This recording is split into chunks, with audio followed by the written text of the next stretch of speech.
Assalamualaikum. Bermula bicara. Salam sejahtera, salam ABJZ untuk anda semua. InsyaAllah hari ini saya akan berkongsi sebuah sajak hasil nukilan seorang ibu buat anak remaja di luar sana. InsyaAllah sajak ini diberi nama Tirai Kehidupan. Saat engkau melalui sebuah kehidupan, ketika engkau mengalami zaman perubahan, ketika zaman remajamu mula menjengah, dikala sang teruna mula mengintaimu, dikala sang teruna mula pandai memikatmu, waktu itu kau akan leka dan kau akan alpa. Leka dengan dunia remajamu, alpa dengan dunia yang mempesonakan, dunia yang penuh dengan godaan.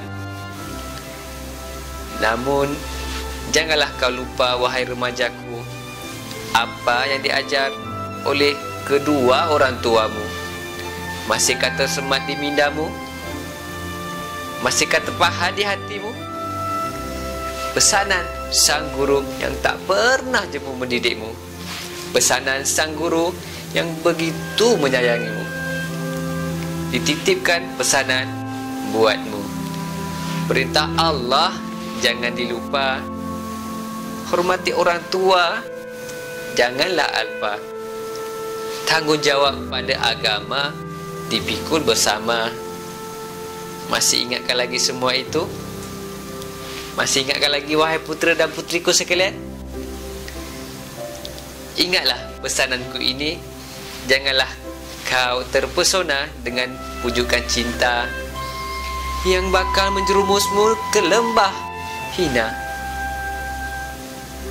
Pejamkanlah matamu itu buat seketika, ketika engkau sedang dirayu dosa. Bayangkan panasnya mentari membara, panas lagi sang api neraka. Lihatlah letusan lahar gunung berapi. Begitulah lahar dari kolam nanah dan darah yang akan engkau jilati. Begitu hitam dan panasnya debu gunung berapi, begitulah hitam dan panasnya lidahmu yang akan terbakar nanti, sehingga meluahkan asap hingga ke ubun kepala. Dek kepanasan dosa yang terpaksa kau telan jua. Ketika nafsu mula merasukmu, bayangkan kau sedang disiksa di dalam telaga yang membara. Kedengaran suara esak tangis meraung, panas, panas, panas. Tegakkah engkau hadapi semua ini? Mampukah kau hadapi semua ini? Wahai putera dan putriku tersayang, ingatlah, semua itu adalah kebenaran. Dari itu ingatlah sebelum terlambat, bahawa janji Allah itu benar. Jauhilah larangannya, patuhilah suruhannya. InsyaAllah di sana sedang menanti nikmatnya syurgawi. InsyaAllah.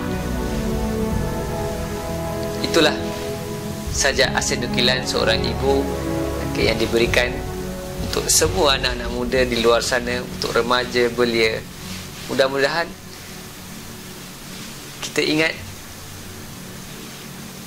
usia remaja kita, usia belia kita, usia muda kita perlulah kita gunakan sebaiknya. Jangan kita terleka kerana dek cinta. Jangan kita alpa dek keseronokan dunia. Itulah pesanan yang diberikan dari seorang ibu untuk anda semua. Mudah-mudahan kita terus maju ke hadapan, patuhi suruhan Allah, jauhi larangan Allah. InsyaAllah pasti syurga menanti anda semua, dan syurga pasti menanti untuk kita semua, InsyaAllah. Sehingga berjumpa lagi. Sekian. Assalamualaikum warahmatullahi taala wabarakatuh.